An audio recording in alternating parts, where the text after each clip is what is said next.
নদী বদলেছে সময়, কিন্তু এ বাজার আজও তার বুকে বয়ে চলেছে শত শত বছরের পুরনো মোগল আমলের ইতিহাস।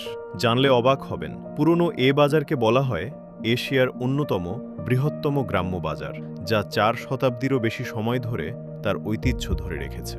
সময়টা তখন ১৬ শতকের শেষ ভাগ, আনুমানিক ১৫৯০ সাল। বাংলার মসনদে তখন মোগল শাসন। সেই সময়ে এই শীতলক্ষ্যা নদীপথ ছিল যাতায়াত ও বাণিজ্যের প্রধান রুট। কিন্তু এই নদীপথেই হানা দিত দূর দূরান্ত থেকে আসা জলদস্যুরা। জলদস্যুদের সেই অধ্যায়ের পর নদীপথের কৌশলগত সুবিধার কারণে ধীরে ধীরে এই স্থানেই গড়ে ওঠে বরমী বাজার। দেখতে দেখতে যা পার করে দিয়েছে ৪ শতাব্দীরও বেশি সময়। শতাব্দীর পর শতাব্দী ধরে এই বাজারটি গাজীপুর সহ আশেপাশের অঞ্চলের অর্থনীতি আর সংস্কৃতির এক বিশাল সাক্ষী হয়ে দাঁড়িয়ে আছে। গাজীপুর জেলাধীন শ্রীপুর উপজেলার এ বাজার সম্পর্কে আপনার কোনো অভিজ্ঞতা বা গল্প থাকলে তা জানাতে পারেন।